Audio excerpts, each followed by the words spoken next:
this is Cesar, and today we are going to do a lot of work with our Yamaha Revstar RS502, and the reason being the guitar has been left alone in the studio here in Brickell during the entire pandemic, close to 2 years, for obvious reasons, right?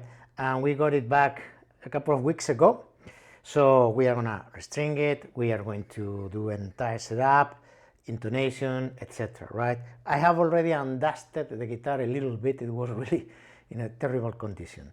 This particular model has been discontinued. The Revstar collection is still there, you know, in production.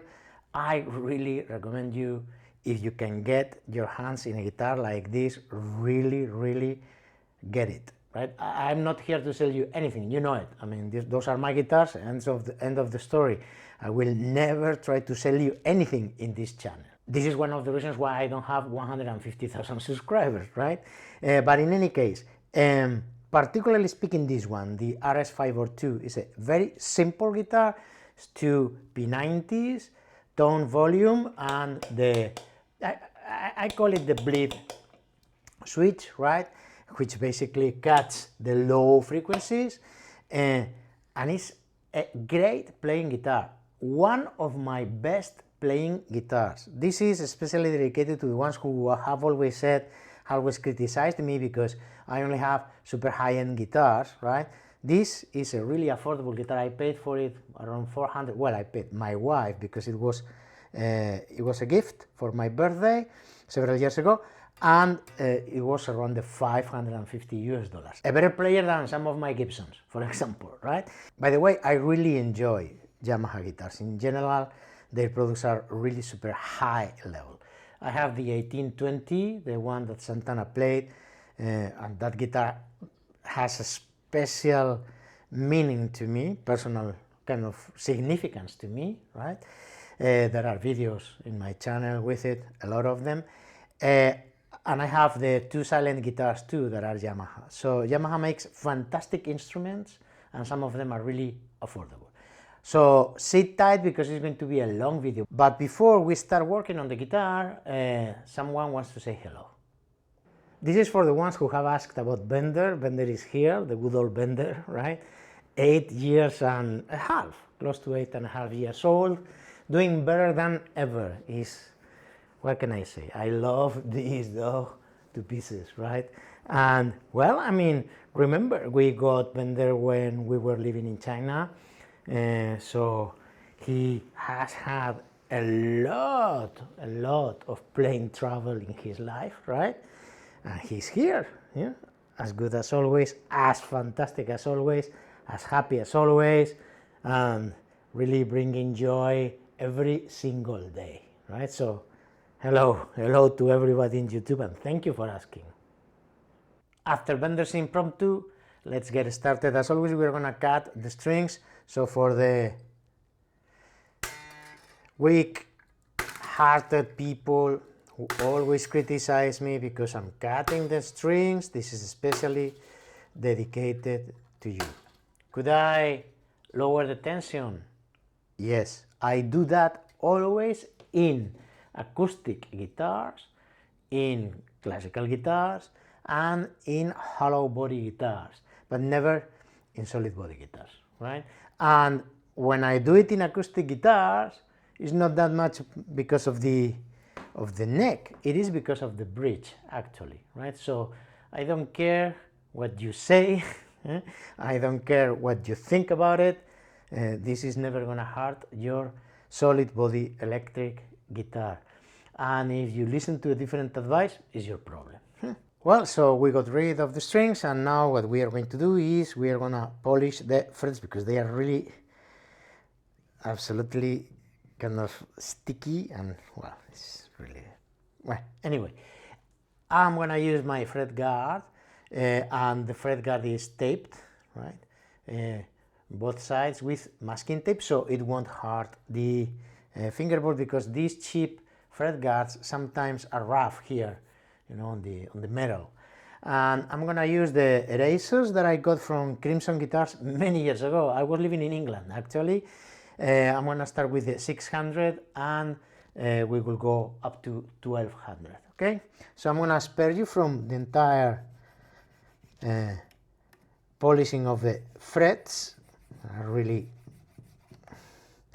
in very bad need of a good polishing, and I will come back in a second, but suffice to say that we will go with the 600 as I said, and after that we will go with the 1200. I'm starting with the 600, and once we're done we will move up to 1200. Up to 1200, and by the way, look at the 1200 eraser is the one that had already to cut here because it was very much used, but these will last practically forever. I think I have them for 12 years, right? Yes, it's 2022, 2012, 12 years, no, 10 years, sorry. And look, I mean, they're really still in very good use, okay? So we'll go ahead.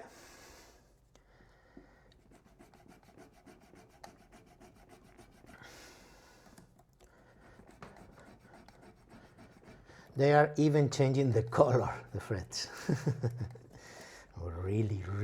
really in very bad need of a light polish.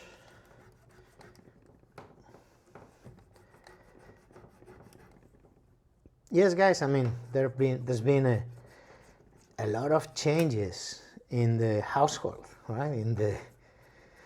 In Cesar's household, in Cesar's household, right? One of the things that stays is we are setting shop here in Miami, right? So this is our place, right? We bought this place 3 years ago. It's in the very center of Miami. We live in Miami. We don't live in Miami Beach. We think Miami Beach is unlivable, actually. You go there for the fun, and well, it's interesting to see how the prices of the real estate here in Miami have gone through the roof. It's really incredible, right? So yes, we are here and we are gonna stay here,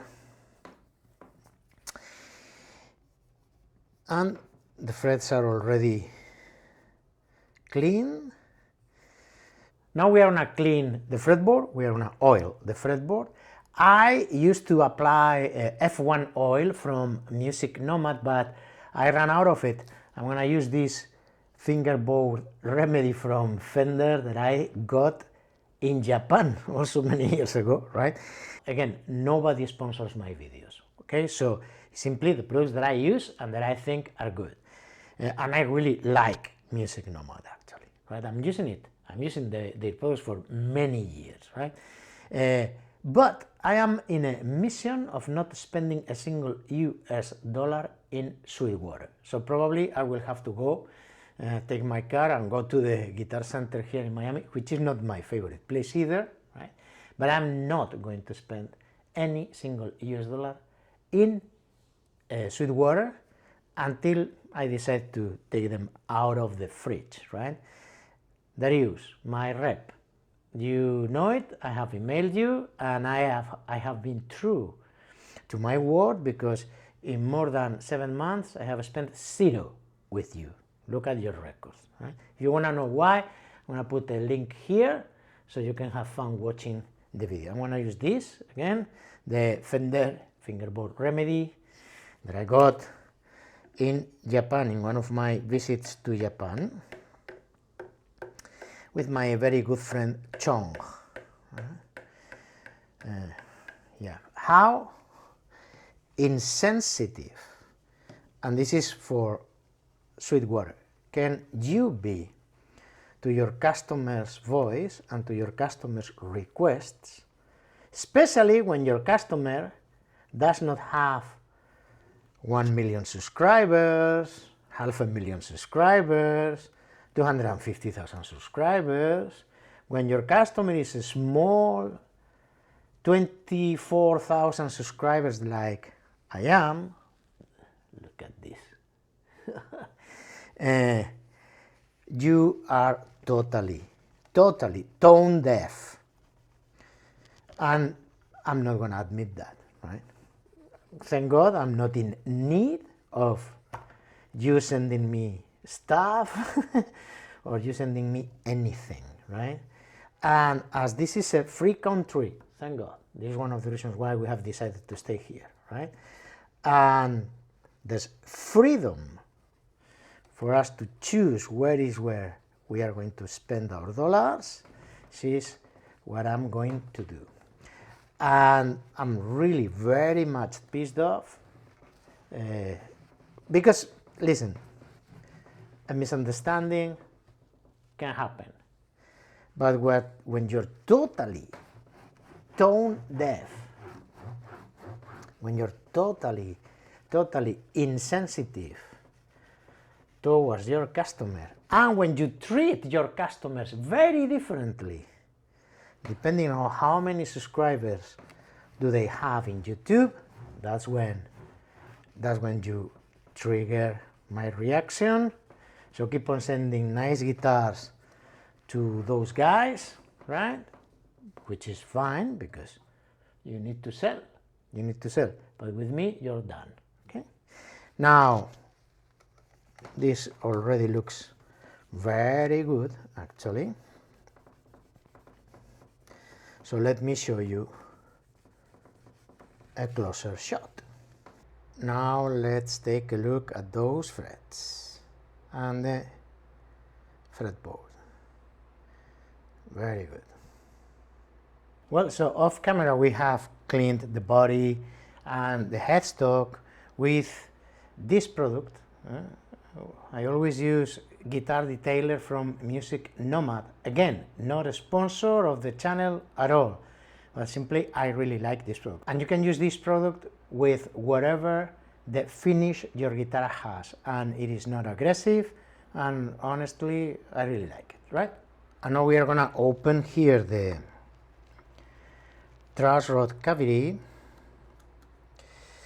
and I'm gonna give you a tip which is basically mainly for the newbies and the people who are starting working on guitars, on their own guitars, right? About dual action truss rods or two-way truss rods, right? Let me just focus a little bit here.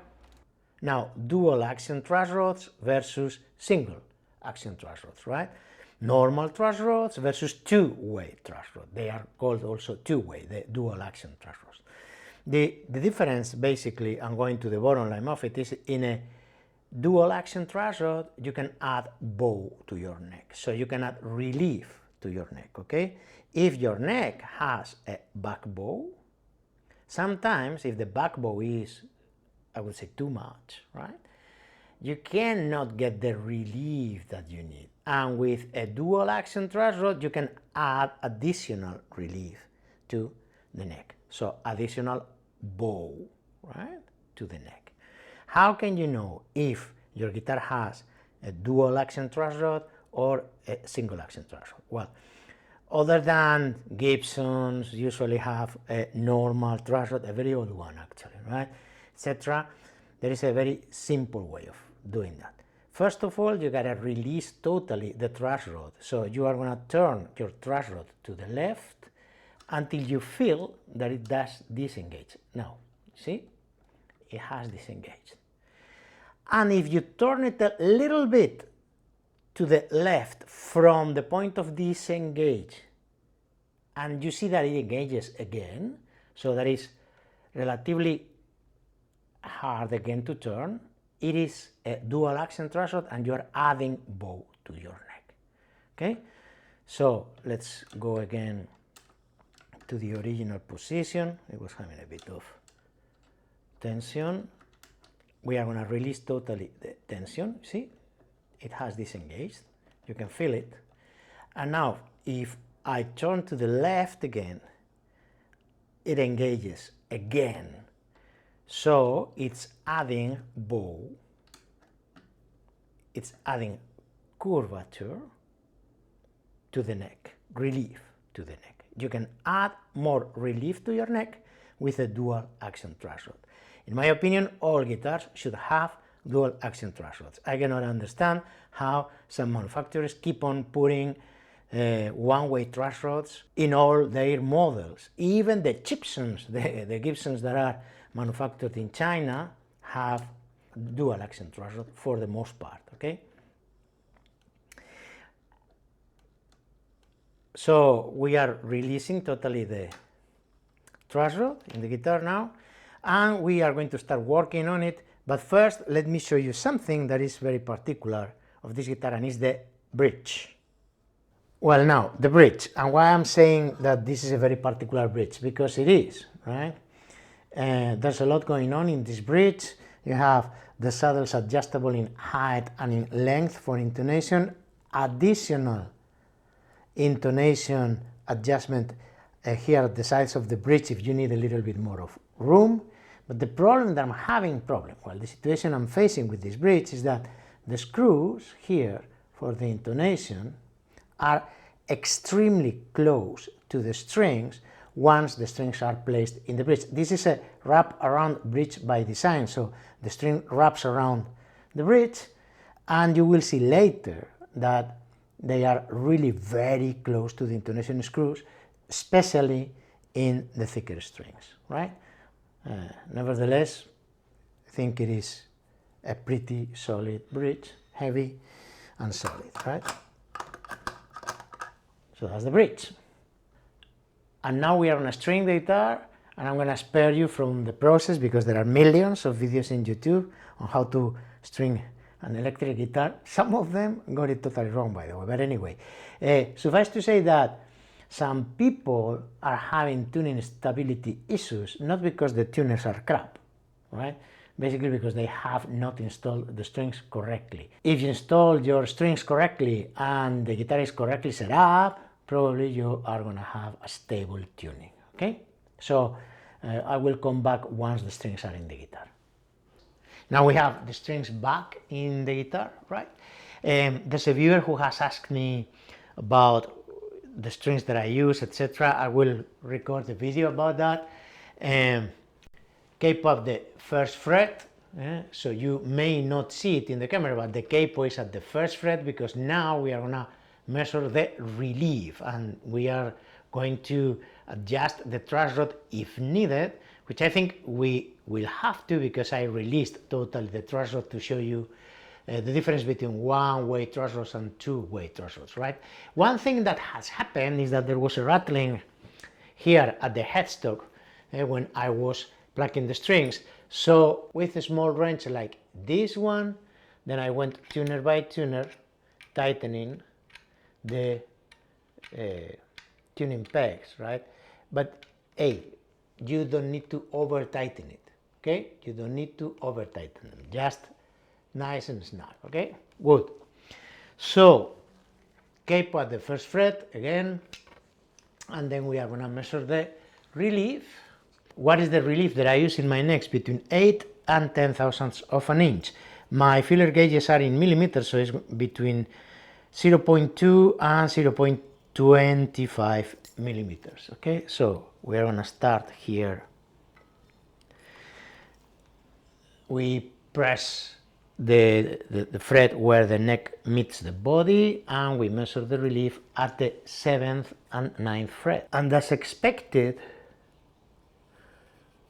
we could tighten a bit the truss rod because there's too much relief now in the guitar. Remember that I told you.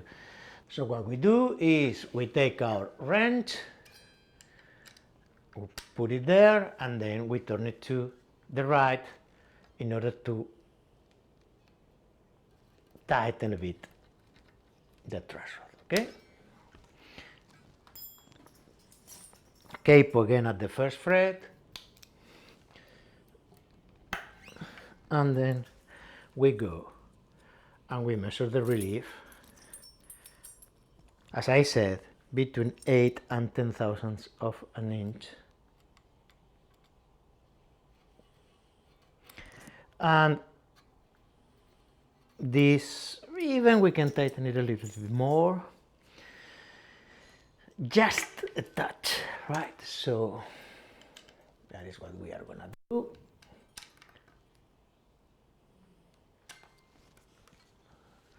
Again, cape out the first fret, and we go with the 0.2 millimeters, which is 0.08 of an inch.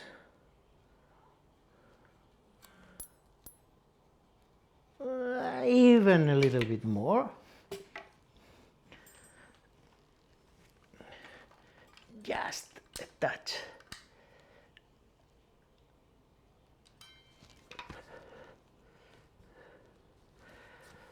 And I think that we are going to be more than okay now. Let me check. Yeah. Yeah.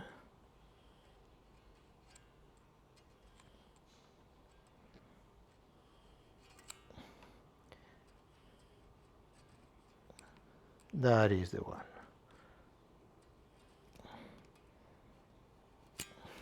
Very good. So we got our relief, then we will tune it to pitch again, and we will go with the string height. For these rough tunings, I use a Korg clip-on tuner that I have, I don't know, probably 15 years, I don't know. And it's the best clip-on tuner I have ever had, actually, right, this one. So let me just check it.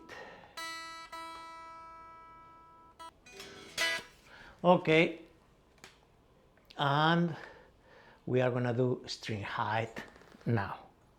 And to do the string height, I'm gonna use the Fret Guru, which I think it is the best string height ruler that there is in the market, actually. Again, not sponsored at all. Now, action. And this is a pretty controversial subject, especially for people who are starting to play guitar. I mean, everybody is, oh, what is the ideal action? And everybody's going to try to get the lowest action as possible, which I agree, right? But there are guys who are looking for actions below 1 millimeter in their electric guitars, and honestly, I think that that is impossible without an audible fret buzzing, okay?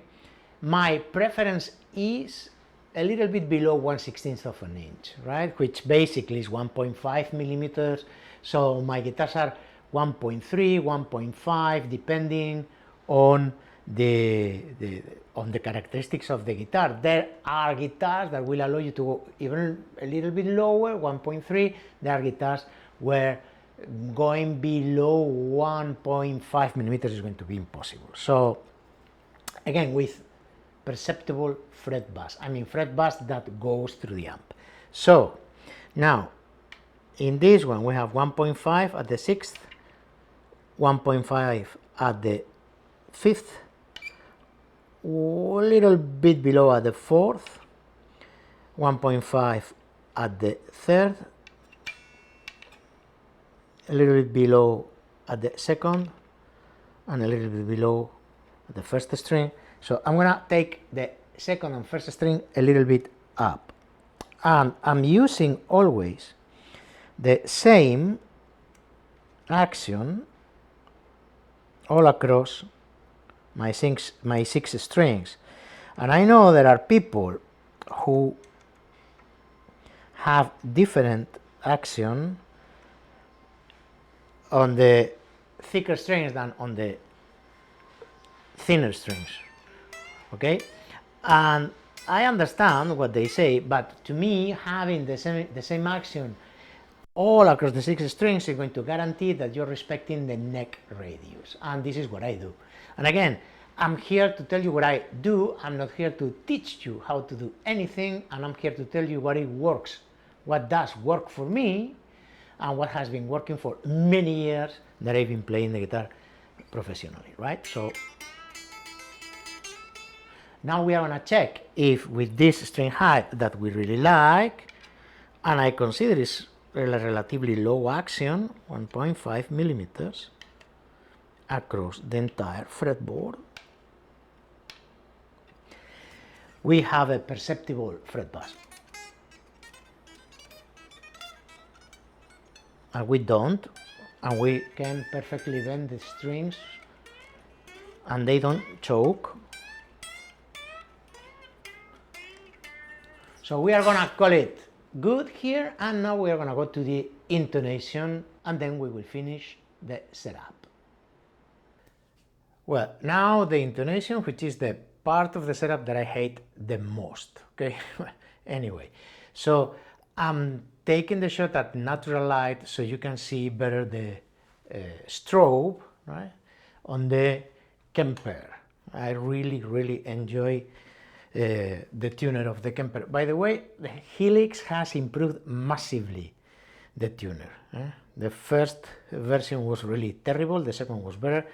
This one is really good. Okay? So I could put the Helix here, but it's much bulky. Okay, we are prepared with our screwdriver just in case, in order to adjust the screws at the back of the bridge. There should not be major variations in the intonation on this guitar. All my guitars are well intonated. Thing is that, as I said before, it's 2 years since nobody plays the guitar. It was left alone in the studio here in Brickell. Now she's back home, so after the setup we are gonna do the intonation, and as always what we do is, let me just get in a position behind the camera where I can do it. Harmonic at the 12th fret, tune to pitch, you see, and now fretting the 12th fret. And if something is a bit sharp, okay, so if it is a bit sharp, what we are going to do is we are going to take the saddle closer to the bottom of the guitar, far away from the nut, okay? Now we are going to tune to pitch again. Sharp.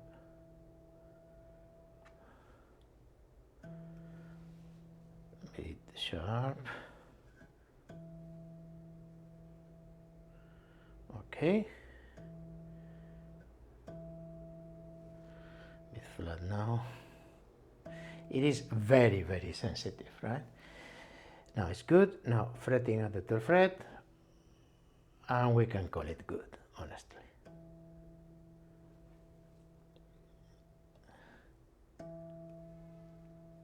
There we go, and there we go. Very good. 5th string, tune to pitch. Now we fret the 12th fret, and if something a bit flat. So let me check again. Tune to pitch with the harmonic.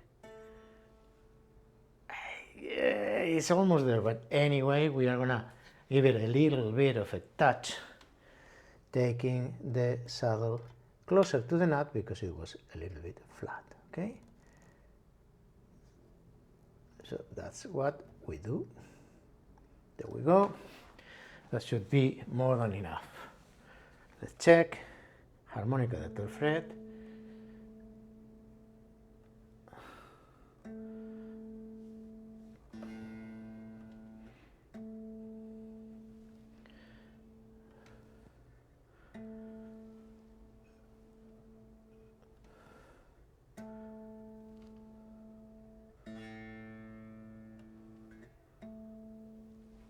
Tune to pitch, and now fretting at the 12th fret.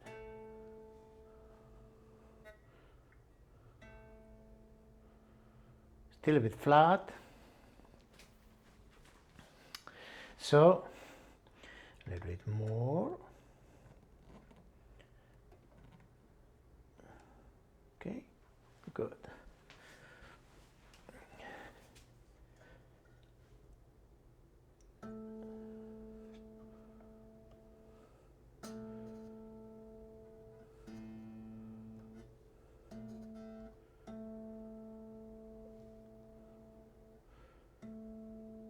Good, fret at the 12th fret, and now we can call it good. Perfect. 4th string, tune to pitch, and we can call it good. Third string, tune to pitch, very good. Second string, tune to pitch, very good too. Yeah, no, yeah, I mean, it's really good. I mean, I cannot, honestly, you see. And the first string, tune to pitch, a bit sharp, as you see, so we are going to take the saddle a little bit closer to the butt of the guitar, okay? I think it's gonna be enough.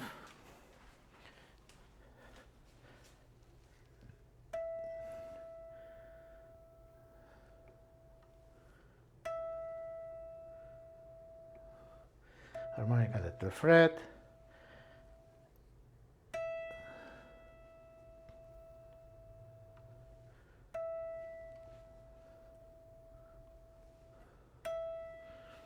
Tune to pitch, and very good. So we call it good.